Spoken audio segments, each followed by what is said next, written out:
अम्बस्ट जी हैं।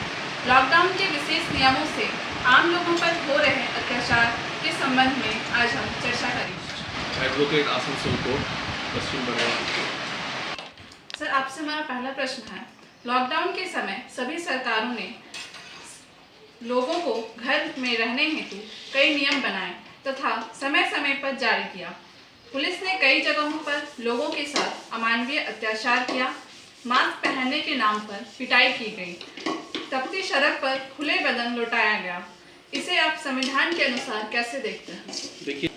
देखिए, जहाँ तक सरकार का सवाल है, सरकार ने जिन नियमों का पालन करने का घोषणा किया था, उसको जो सचेतन जनता है उसको जागरूकता के साथ पालन किया गया।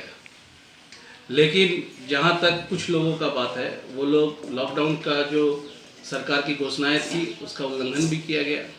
लेकिन पुलिस को और भी सौहार्दपूर्ण होना चाहिए था और लोगों को सचेतन करने में पुलिस को सहायता करनी चाहिए थी।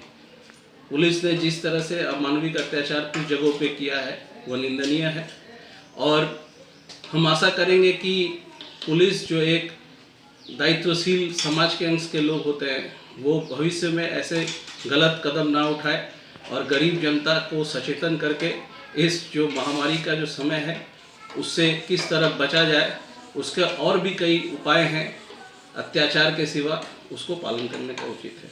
और जहाँ तक कॉन्स्टिट्यूशन का सवाल है, कॉन्स्टिट्यूशन में ये कहा गया है कि कभी कभी सरकार को कुछ विषयों में सख्त होना पड़ता है और कभी कभी सरकार को कुछ विषयों में नरम होना पड़ता है।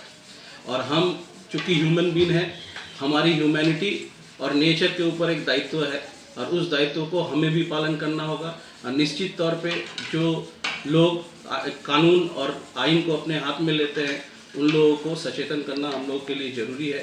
लेकिन फिर भी ये सब अत्याचार की घटनाओं को मैं निंदा करता हूँ। हमारा दूसरा सवाल है, सरकारों ने सभी कारखानों के मालिकों से 3 माह का वेतन काम बंद रहने पर भी देने को कहा है, लेकिन अधिसंख्यक ने इसे नहीं माना। कानूनी रूप से इसे कैसे निपटाया जा सकता है? जहाँ तक 3 माह का वेतन देने का सवाल है, सरकार के जो मुख्य पत्र है, हमारे प्रधानमंत्री जी हो या हमारे मुख्यमंत्री जी हो, उन्होंने अपने अभिभाषणों में रखा है, लेकिन किसी भी कागजी कार्रवाई में उन्होंने इसको रूपांतरित नहीं किया। जहाँ तक मेरी जानकारी है, इसको कागज के रूप में रूपांतरित करके अगर उस पर कार्रवाई की जाती तो बहुत अच्छा होता। ये एक सुझाव था, इस सुझाव का लेना नहीं लेना ये व्यक्तिगत तौर पे निर्भर करता है।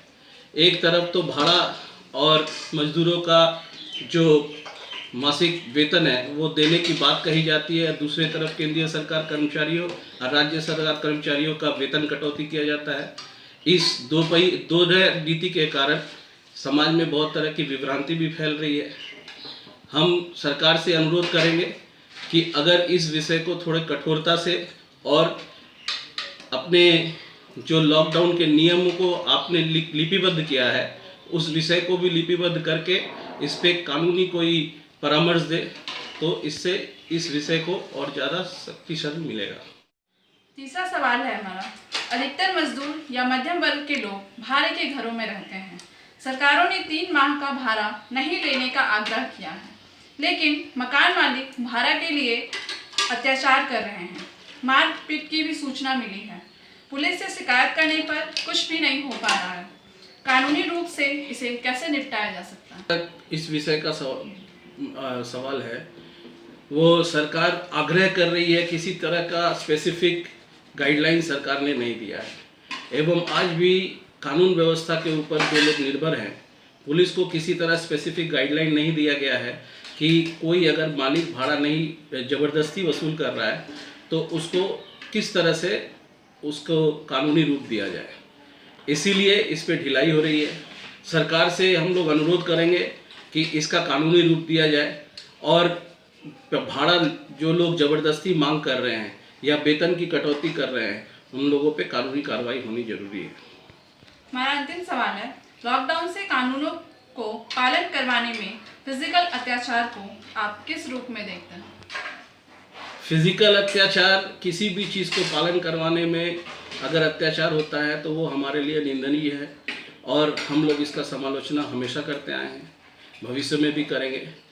और सरकार और कानून व्यवस्था को जो लोग इसका पालन करते हैं उन लोगों को और संवेदनशील होना चाहिए और लोगों को सचेतन करके भविष्य में इस तरह की अत्याचार ना हो इस पे हमें ध्यान देना चाहिए।